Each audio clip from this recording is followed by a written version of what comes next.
సంచలనం రేపిన గుట్ట ఆంజనేయులు హత్య విషయంలో కీలక పరిణామం జరిగినట్లుగా తెలుస్తోంది. ఈ హత్య కేసులో కీలక నిందితుడిగా అనుమానిస్తున్న కువైట్ ప్రసాద్ ఇండియాకు చేరుకున్నట్లుగా సమాచారం అందుతోంది. ఆయన భార్యతో సహా ఇండియాకు వచ్చినట్లుగా తెలుస్తోంది. దీంతో ఈ హత్య కేసులో దర్యాప్తు వేగవంతం చేశారు పోలీసులు.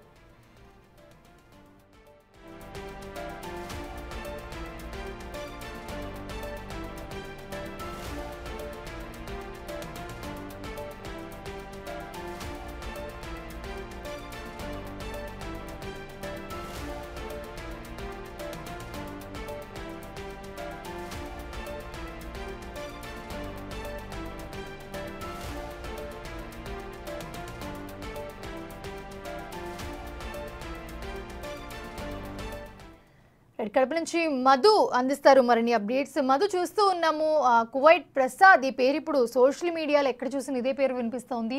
సో ఏంటి ప్రసాద్ అలాగే ఆయన భార్య ఇద్దరు కూడా ఇండియాకు వచ్చినట్లుగా సమాచారం ఉంది. వాళ్ళు నిజంగానే ఇండియాకు వచ్చారా? పోలీసులు ఏం చెప్తున్నారు?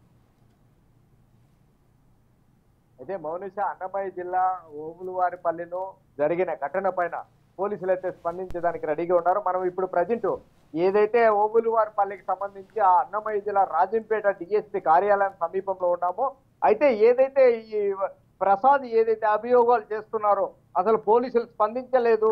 పోలీసులు స్పందించగానే నేను హత్య చేశాను, నా కూతురికి ఈ విధంగా అన్యాయం జరిగింది కాబట్టి నేను హత్య చేశాను అనే విధంగా సోషల్ మీడియా వేదికగా ఒక వీడియోని రిలీజ్ చేశారు. ఆ వీడియో ఆధారంగానే అసలు నిజంగా నిజాలు ఏం జరిగాయి, అసలు 6వ తారీఖు నుంచి 7వ తారీఖు వరకు ఏం జరిగింది, పోలీసుల ఇన్వెస్టిగేషన్ లో ఏం తేలింది, అసలు పోలీసులకు ఆ మహిళ ఎవరైతే మహిళ తల్లి ఉందో ఆ తల్లి కంప్లైంట్ వచ్చిందా లేదా, అసలు తండ్రి కంప్లైంట్ ఇచ్చారా లేదా అనే విషయాలు ఇక్కడ ఐఓ సిఐ వెంకటేశ్వర్లు ఉన్నారు మనతో పట్టి. ఆయన అడిగే ప్రయత్నం చేద్దాము. అసలు నిజంగానే వాళ్ళ తల్లి ఆరోపిస్తున్నట్లు కావచ్చు, అలాగే వాళ్ళ తండ్రి ప్రసాద్ కావచ్చు, అసలు నిజంగానే వాళ్ళకు కంప్లైంట్ చేశారా లేదా, అసలు కంప్లైంట్ చేసింటే పోలీస్ అధికారులు స్పందించారా లేదా, ఆ రోజు నిజంగా ఏం జరిగింది అనేది మనతో సిఐ గారు వెంకటేశ్వర్లు ఉన్నారు. తర్వాత డిఎస్పీ గారు ఉన్నారు, సుధాకర్ సారు. డిఎస్పీ గారు మాట్లాడతారంట. డిఎస్పీ గారు మాట్లాడిన తర్వాత సిఐ గారితో కూడా మాట్లాడేదానికి ప్రయత్నం చేద్దాము. అయితే మౌనిష, అసలు ప్రసాద్ చెప్పింది పూర్తి అవాస్తవం అనే విధంగా డిఎస్పీ సార్ సుధాకర్ గారు ఉన్నారు, ఆయన అయితే చెప్తున్నారు. సరే, ఆయన మాటల్లోనే అడిగి తెలుసుకునే ప్రయత్నం చేద్దాం. సార్ నమస్తే అండి. ఇప్పుడు ఓబులవారిపల్లిలో ఒక హత్య ఘటన చోటు చేసుకున్నది. ఈ నెల 7వ తేదీ హత్య జరిగింది. ఆ హత్యకు సంబంధించిన ప్రసాద్ అనే ఒక కూతురికి 12 సంవత్సరాల అమ్మాయిని బలాత్కారం చేశారు ఒక వ్యక్తి. ఆ వ్యక్తి పైన కేసు నమోదు చేసి మాకు న్యాయం చేయండి అనే విధంగా ప్రసాద్ కావచ్చు, ప్రసాద్ భార్య కావచ్చు, వీళ్ళిద్దరూ కంప్లైంట్ చేసినప్పటికీ కూడా మీ పోలీసులు స్పందించలేదనేది ఆరోపణలు ఎక్కువ శాతం ప్రసాద్ చేస్తున్నారు. నిజంగానే ఆ రోజు వాళ్ళు వచ్చి పోలీస్ స్టేషన్కి వచ్చి కంప్లైంట్ చేశారంటారా? వాస్తవం, అది అసత్యమైన ఆరోపణలు. అసలు ఈ చంద్రకళ ఆంజనేయ ప్రసాద్ అనే వాళ్ళిద్దరు కూడా కోవిట్లో ఉన్నారు. చంద్రకళ మరియు ఆంజన్ ప్రసాద్ అనే ఇద్దరు కూడా భార్య భర్తలు వాళ్ళు కోవిట్లో ఉన్నారు గత 5 సంవత్సరాలుగా. వాళ్ళ కుమార్తె మన ఈ ఆంజనేయ ప్రసాద్ వాళ్ళ మరదలు లక్ష్మీదేవి అని ఓబులవారిపల్లిలో అర్జునవాడలో ఉంటారు. వాళ్ళ దగ్గర కొంతకాలం పాటు పెట్టారు. ఎందుకంటే తల్లిదండ్రులు ఇద్దరు కూడా కోవిట్లో ఉన్నారు కాబట్టి పనిచేసుకుంటారు. ఈ నేపథ్యంలో ఏమైంది, 21/11 గత నెల ఉదయం 9:30 ఆ ప్రాంతంలో ఓబులవారిపల్లి పోలీస్ స్టేషన్కి వచ్చి ఈమె ఆంజనేయ ప్రసాద్ వాళ్ళ భార్య చంద్రకళ వచ్చి, మా సిస్టర్కి నాకు మధ్య కొంత మనస్పర్ధాలు ఉన్నాయి, నా కుమార్తెను ఇంటికాడ పెట్టున్నాము మేము, అయితే మేము మా కుమార్తె తీసుకెళ్ళిపోతాం కొన్ని కారణాల వల్ల, లేదంటే తిరుపతిలో ఉన్న హాస్టల్లో పెడతాము, ఈ హాస్టల్లో పెట్టినప్పుడు వీళ్ళెవరు కూడా వచ్చి అటు చూడకూడదు, అలాగే చెప్పండి సార్ అని ఎస్ఐ గారు చెప్పినారు. ఏమో విషయం అంటే చెప్పలేదు, బాబుకి ఇట్లా లైంగిక వేధింపులు జరిగినాయని కానీ ఏమైనా కానీ. లైంగిక వేధింపులు ఇప్పుడు ఆయన చెప్పే ప్రకారం అయితే వాళ్ళ యొక్క మన ఆంజనేయ ప్రసాద్ వాళ్ళ వరదలో మామ ముసలాయన 59 ఏళ్ళు ఉంటుంది, ఆంజనేయ పేరు కూడా, ఆయన లైంగిక వేధింపులు చేసినాడు అని ఆరోపణ చేస్తున్నారు. ఆ విషయాన్ని మా ఓబులవారిపల్లి ఎస్ఐ గారికి చెప్పుకుంటే మాకు స్పష్టమైన ఆదేశాలు ఉన్నాయి. మా ఉన్నతనేమి ప్రభుత్వం అయితేనేమి మహిళలకు కానీ లేదంటే బాలికలు కానీ ఎవరైనా చిన్నపిల్లలకు కానీ ఏదైనా లైంగిక వేధింపులు జరిగితే ఇమీడియట్ యాక్షన్ తీసుకోమని మాకు స్పష్టమైన ఆదేశాలు ఉన్నాయి. మేము అదేవిధంగా చేస్తున్నాము. అయితే మాకు ఇలాంటి రంగిక వేధింపులు ఆయన పైన ఉందని చెప్పకుండా కుటుంబ కలహాలు ఉన్నాయి మాకు చెప్పి భయపెట్టొచ్చాను సార్ అని చెప్తే, సరే మా నీ కూతురుని తీసుకుపోయడానికి ఏం ఇబ్బంది లేదు కదా అని చెప్పి పిలిపించడం జరిగింది. ఒక హాఫ్ అన్ అవర్లోనే మంగళపేట పిలిపించి వాళ్ళని కూడా వాళ్ళ పాపను తీసుకెళ్తారంట, మీకేం ఇబ్బంది లేదు కదా అని చెప్పి వాళ్ళకి అడ్జస్ట్ చేసి పంపడం జరిగింది. అయితే ఈ ఆంజనేయ ప్రసాద్ ఆ తర్వాత ఏం జరిగింది, 7, 12, 2024 తేదీన అంటే ఈ నెల మనకు 7వ తేదీన మాకు 9:30కి రిపోర్ట్ వచ్చింది. ఇట్లా ఈ ఆంజనేయులు ఇంటి ముందర కొనుక్కున్నప్పుడు ఎవరో దుండగులు లేదా అమ్ము అనే వ్యక్తులు వచ్చి అతన్ని రాడ్డులతో తలపైన పాల్గొని చంపినారు.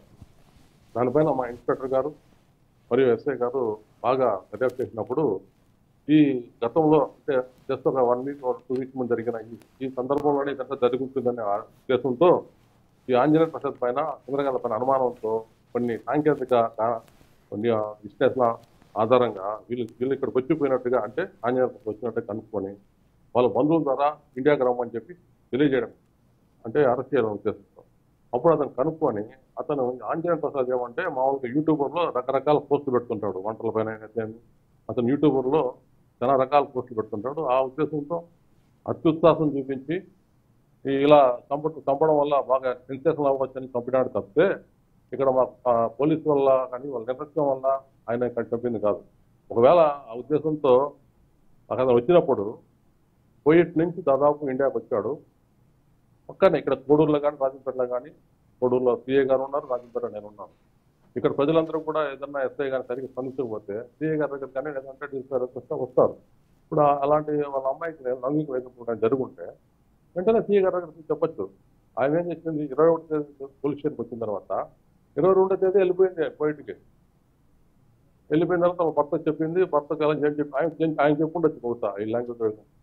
అతను వచ్చి ఇండియాలో రాజంపేటలో నన్నన్నా సంప్రదించవచ్చు, ఒకవేళ ఎస్ఐ కానీ నిర్లక్ష్యంగా ఉంటే సిఐ గారినన్నా వెంకటేశ్వరుని విచారించవచ్చు, చెప్పుండొచ్చు. నేను తప్పనిసరిగా యాక్షన్ తీసుకునేవాళ్ళం. అయితే సార్ ఇక్కడ 5వ తేదీ కావచ్చు, 6వ తేదీ కావచ్చు, ఎవరైతే బాలిక 12 సంవత్సరాల బాలిక మైనర్ బాలిక ఉందో ఆ బాలిక తల్లి కోవిడ్ దేశం నుంచి ఇండియాకి రావడం, ఇండియా నుంచి ఈ మీ ఓబులవారిపల్లికి చేరుకొని అక్కడ అనంతరం ఆ బాలిక ఏదైతే బాధితురాలు ఉందో అమ్మాయి కన్నీరు మొన్నీరుతో వాళ్ళ అమ్మగారికి నన్ను ఈ విధంగా శారీరకంగా వాడుకునేదానికి ప్రయత్నం చేశారు, నా నోరు అదిమారు, అలాగే నన్ను ఎక్కడ తగలరాని చోటు కూడా తగిలారు, నాకు పెయిన్ వచ్చే విధంగా నన్ను నరక యాతన పెట్టాడని చెప్పి బోరున ఏడుస్తూ విలపించినట్టు ఒక సమాచారం ఉంది. అయితే వాస్తవంగానే ఈ విషయాలు పోలీస్ స్టేషన్ లో చెప్పలేదా? చెప్పలేదండి. ఇప్పుడు అదే నేను చెప్తున్నాను.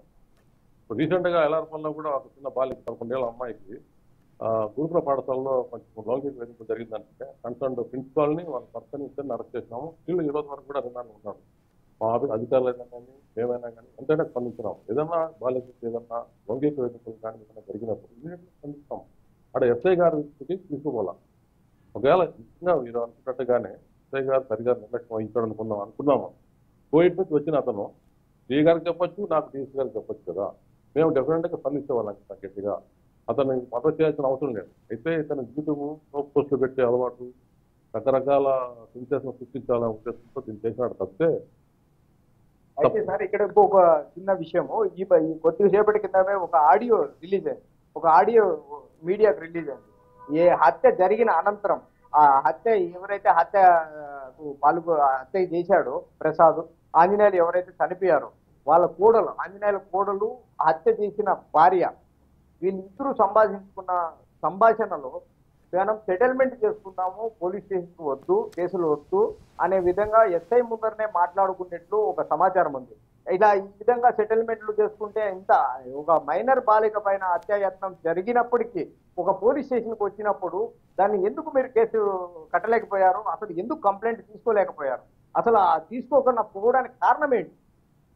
మీరు చెప్పే విషయం అయితే మా దృష్టికి రాలేదు. ఇవన్నీ కూడా మేము మా ఉన్నతాధికారులతో కూడా ఉంది, వాళ్ళు కూడా ఇన్స్పెక్టర్తో కూడా విచారణ జరుపుతున్నారు. ఒకవేళ మా ఎస్ఐ గారు సంబంధించి ఏదన్నా నిర్లక్ష్యం లాంటిది ఏదైనా ఉంటే సాగుపరమైన చర్య తప్పనిసరి తీసుకుంటారు. మాకైతే ఇవన్నీ తీసుకుంటారు. మా దేశంత వరకు కూడా వీళ్ళు లౌంగిక వేధింపు జరిగింది తమ కుమార్తె కానీ కంప్లైంట్ చేయలేదు. చెప్పి మామూలుగా చెప్పుకుంటే వెంటనే కేసు పెట్టడం, దానిలో ఇమీడియట్లీ యాక్షన్ తీసుకుంటాం. అది ఇంపార్టెంట్ కేసు. అది ప్రభుత్వానికి కానీ మా సాగు కానీ ఇలాంటి కేసులు ఎక్కడా నిర్లక్ష్యం వహించండి. అయితే ఇక్కడ వాళ్ళ వాళ్ళ ఆరోపణలు కూడా అదే సార్. ఇప్పుడు ఏదైతే నేను చెప్తున్నాను ఆడియో రిలీజ్ అయిందో ఆ ఆడియోలో స్పష్టంగా ఉంది. ఎవరైతే మన హతుడు భార్య ఉందో, హత్య జరిగిన ఆంజనేయులు ఉన్నారో, వాళ్ళ ఇద్దరు కోడలు, ఆంజనేయులు కోడలు కావచ్చు, ప్రసాద్ భార్య కావచ్చు, ఇద్దరు సంభాషించుకుంటున్నారు. పోలీస్ స్టేషన్ కి మనం వెళ్ళాము, కంప్లైంట్ ఇవ్వద్దండి, మనము ఎస్ఐ గారి ముందరనే సెటిల్మెంట్ చేసుకున్నాము అంటే, మధ్యవర్తుల ద్వారా ఇలాంటి కేసులలో సెటిల్మెంట్ చేసుకుంటే ఎందుకు మీరు కేసు కట్టలేకపోతున్నారు? అసలు మీ పై అధికారుల దృష్టికి ఎందుకు తేలేకపోతున్నారు మీ పోలీస్ డిపార్ట్మెంట్? అదే కదా నేను చెప్పడమే అదే. మరి అదంతా కూడా ఆ వీడియో ఎప్పుడు చెప్తున్నారు, ఆ వీడియో అనేది మా దృష్టికి రాలేదు. వాళ్ళు మధ్యలో చెట్టు చేసుకుంటామన్నంత మాత్రం మేము మొదలం మర్డర్కి సంబంధించి మేము చాలా తీవ్రంగా అన్ని రకాలుగా టీవీలు అవుతున్నాయి. ఆ ముద్దాయిలు తప్పనిసరిగా పట్టుకుంటాం. ఈ పట్టుకుంటామనే ఒక ఆ భయంలో రకరకాలుగా వాళ్ళు ప్రయత్నాలు చేసుకుంటాం తప్పితే చట్టాన్ని తప్పించుకోవాలండి. ఎట్టి పరిస్థితుల్లో కూడా ఈ మర్డర్కి సంబంధించిన ముద్దాలు మేము పట్టుకుంటాము. కొంచెం తర్వాత లోపల డెఫినెట్గా మేము చట్టం ప్రకారం అన్ని కోర్టులో హాజరుపరుస్తాం. సార్, ఇప్పుడు ఈ మర్డర్ జరిగినప్పటికి కూడా, ఈ మర్డర్ జరిగిన తర్వాత కూడా ఒకవేళ సెటిల్మెంట్ చేసుకుంటాము, రాజీ అవుతామంటే మీరు ఏమన్నా మాఫీ చేయగలుగుతారా? ఎట్టి పరిస్థితుల్లో చేయమండి. చట్ట ప్రకారం మేము మా ధర్మాన్ని, మా డ్యూటీని మేము నిర్వర్తిస్తాము. ఒక మర్డర్ చేసిన వ్యక్తిని వాళ్ళు రాజీ చేస్తున్నామంటే ఎట్టి పరిస్థితుల్లో దానికి చట్టం ఒప్పుకోదు. దాన్ని తప్పనిసరిగా న్యాయస్థానం ముందర పెడతాం ముద్దాయిలు. చూసాం కదండి మనం. ఇప్పుడు డిఎస్పీ రాజంపేట డిఎస్పీ గారు అయితే ఈ కేసు విషయం అయితే చాలా సీరియస్ గా తీసుకున్నాము. మాకు ఆ తల్లి అయితే ఎటువంటి ఆ కంప్లైంట్ ఇవ్వలేదు, ఎటువంటి మాకు ఫిర్యాదు రాలేదు. ఫిర్యాదు రానప్పటికీ కూడా మా మీద కేవలం అభియోగాలు మాత్రమే మోపుతున్నారు అనే విధంగా చెప్తున్నారు. రైట్.